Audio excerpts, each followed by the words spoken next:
बकरी बकरा, भेड़ी भेड़ा, दुम्बी दुम्बा, गाय बैल, भैंसी भैंसा, ऊँट और ऊँटनी, यही हैं वो जानवर जिनकी कुर्बानी करना दुरुस्त और जायज़ है।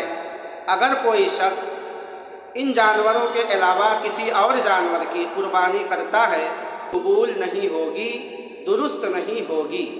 नाज़रीन किराम, अब गुफ्तगू करेंगे कि कुर्बानी के जानवर कितने साल के हों तो कुर्बानी कर सकते हैं। चुनांचे बकरी और बकरा के लिए मुकम्मल 1 साल का होना ज़रूरी है। अगर बकरी और बकरा 1 साल में 1 दिन भी कम के हैं तो इनकी कुर्बानी दुरुस्त नहीं होगी। लेकिन अगर दुम्बा है और वो 6 ही महीने का है, इतना तंदुरुस्त है, इतना मोटा ताज़ा फरबा है कि उसको अगर 1 साल के दुम्बों में छोड़ दिया जाए तो ऐसा लगे कि वो भी 1 साल का है, यानी इतना तंदुरुस्त है। तो 6 महीने के दुम्बे की, ऐसे 6 महीने के दुम्बे की कुर्बानी करना दुरुस्त है। अगर कुछ तफावुत मालूम हो, कुछ फ़र्क मालूम हो तो 6 महीने के दुम्बे की कुर्बानी दुरुस्त नहीं है, उसको भी 1 साल का होना ज़रूरी है। गाय बैल भैंस और भैंसा, इनके लिए मुकम्मल 2 साल का होना ज़रूरी है। 2 साल में अगर 1 दिन भी कम है तो ऐसे जानवरों की कुर्बानी करना दुरुस्त नहीं है। ऊँट और ऊँटनी के लिए मुकम्मल 5 साल का होना ज़रूरी है। अगर ये 5 साल में 1 दिन भी कम के हैं तो ऐसे जानवर की कुर्बानी करना दुरुस्त नहीं है। एक मसला है वो ये कि एक आदमी के ऊपर कुर्बानी वाजिब है, उसने ऐसा जानवर ख़रीदा जिसमें 7 आदमी शरीक हो सकते हैं और वो जानवर गाय बैल भैंसी भैंसा ऊँट या ऊँटनी है। इन्हीं जानवरों में 7 आदमी शरीक हो सकते हैं। बकरी बकरा, दुम्बी दुम्बा, भेड़ी और भेड़ा में 7 आदमी शरीक नहीं हो सकते। बकरी बकरा, दुम्बी दुम्बा, भेड़ी भेड़ा में 1 ही आदमी शरीक हो सकता है। 1 ही आदमी की तरफ से 1 जानवर की कुर्बानी काफ़ी होगी। इसमें 2 आदमी या 7 आदमी शरीक नहीं हो सकते। किसमें शरीक हो सकते हैं? गाय बैल भैंसी भैंसा ऊँट और ऊँटनी में।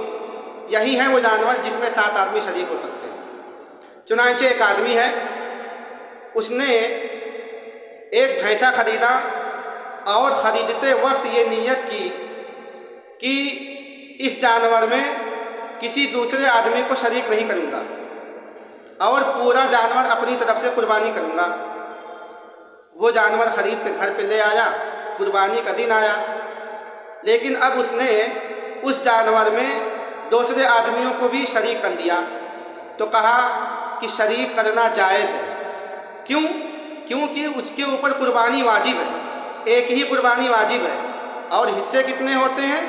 7। लेकिन याद रखिए, ऐसा आदमी भैंसा खरीदता है जिसके ऊपर कुर्बानी वाजिब नहीं थी और उसने ये नियत भी की कि इसमें किसी दूसरे आदमी को शरीक नहीं करना है। चुनांचे अब वो बाद में शरीक करना चाहता है तो उसके लिए जायज़ नहीं है कि वो अपने अलावा किसी दूसरे आदमी को उस जानवर में किसी को हिस्सा दे या किसी को शरीक करे। एक मसला ये है कि एक शख्स है जिसके ऊपर कुर्बानी वाजिब है, वो जानवर ख़रीद के घर पे लाया और वो जानवर उसके हाथ से निकल गया, कहीं गुम हो गया। अब वो आदमी मार्केट जाता है, एक दूसरा जानवर ख़रीद के घर पे लाता है। इत्तिफाक से वो पहला जानवर जो गुम हो गया था वो भी मिल जाता है। तो कहा गया कि ये शख्स अब क्या करे? कहा गया कि इस शख्स के ऊपर कुर्बानी वाजिब है, चुनांचे ये 1 ही जानवर की कुर्बानी कर दे काफ़ी है। लेकिन ऐसा शख्स जिसके ऊपर कुर्बानी वाजिब नहीं थी, वो शौकिया खरीद कर ले आया और उसका जानवर गुम हो गया, दूसरा खरीद लिया, फिर पहला जानवर मिल गया, तो कहा ऐसा शख्स क्या करे? कहा गया कि ऐसे शख्स के ऊपर दोनों जानवरों की कुर्बानी लाजिम होगी, वाजिब होगी। जो जानवर अंधा हो या काना हो, या उस जानवर की एक आँख की 1/3 से ज़्यादा की बीनाई जाती रही, या एक कान 1/3 या 1/3 से ज़्यादा कट गया हो, तो ऐसे जानवर की कुर्बानी करना दुरुस्त नहीं है। अगर 1/3 से कम आँख फूटी हो या 1/3 से कम कान कटा हो, तो ऐसे जानवर की कुर्बानी करना दुरुस्त है। कुर्बानी के जितने जानवर हैं सबके 4 पैर होते हैं। अगर किसी जानवर के एक पैर में तकलीफ़ हो और वो तकलीफ़ इतनी ज़्यादा हो कि जानवर लंगड़ाने लगा है, लंगड़ा के चलता है, और चलते वक्त वो उस पैर को ज़मीन पे नहीं रखता है जिस पैर में तकलीफ़ है, यानी चलते वक्त वो तकलीफ़ दे पैर को ज़मीन पे रखता ही नहीं, तो ऐसे जानवर की कुर्बानी करना दुरुस्त नहीं है। लेकिन अगर पैर में तकलीफ़ तो है, लेकिन इतनी है कि चलते वक्त वो तकलीफ़ दे पैर को ज़मीन पे कभी कभी रख भी लेता है, यानी तकलीफ़ दे पैर का सहारा वो ले लेता है, तो ऐसे जानवर की कुर्बानी करना दुरुस्त है।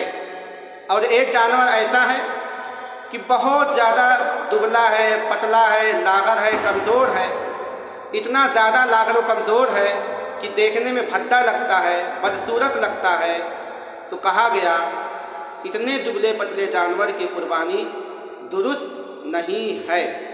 अच्छा, एक जानवर ऐसा है जिसको खुजली की बीमारी हो गई, खारिश की।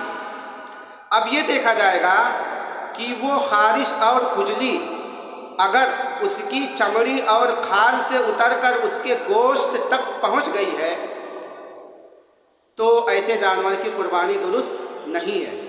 अगर खारिश और खुजली चमड़े से बढ़ के उसके गोश्त तक नहीं गई है, तो ऐसे जानवर की कुर्बानी करना दुरुस्त है। जिस जानवर के दांत बिल्कुल ना हो या ज़्यादा दांत टूट कर गिर गए हों, तो ऐसे जानवर की कुर्बानी करना दुरुस्त नहीं है। एक जानवर है जो पैदा हुआ, पैदाइशी ही तौर पे उसके कान ही नहीं है, यानी कान का वजूद ही नहीं है, तो ऐसे जानवर की कुर्बानी करना दुरुस्त नहीं है। हाँ, अगर कान हैं, भली से छोटे हों, छोटे से छोटे कान हों जो देखने में लगते हों कि हाँ कान हैं, तो ऐसे जानवर की कुर्बानी करना दुरुस्त है। एक जानवर है जो पैदा हुआ और बड़ा भी हो गया, कुर्बानी के लायक हो गया, लेकिन उसके सर पे सींग नहीं निकली, तो उसकी कुर्बानी करना दुरुस्त है। लेकिन पैदा हुआ, सींग भी निकली, फिर वो सींग टूट गई। अब ये देखा जाएगा कि सींग टूट गई है और अगर सर के ऊपर का खोल बाकी है, सिर्फ सींग टूटी है, ऊपरी खोल बाकी है, जड़ से नहीं टूटी है, तो उसकी कुर्बानी करना दुरुस्त है। लेकिन अगर सींग जड़ से टूट के निकल गई है, तो ऐसे जानवर की कुर्बानी करना दुरुस्त नहीं है। इस बात को याद रखिएगा, जानवर खरीदने के बाद उसमें कोई ऐसा ऐब पाया गया या पैदा हो गया जिसकी वजह से कुर्बानी दुरुस्त नहीं होती है, तो अब ये देखा जाएगा कि जिस साहब के पास वो जानवर है, अगर वो साहिब निसाब हैं और उनके ऊपर कुर्बानी वाजिब है, तो वो साहब मार्केट जाएं, दूसरा जानवर खरीदे। अगर वो साहब साहिब निसाब नहीं है और उनके ऊपर कुर्बानी वाजिब नहीं है, तो उसी जानवर की कुर्बानी कर दे।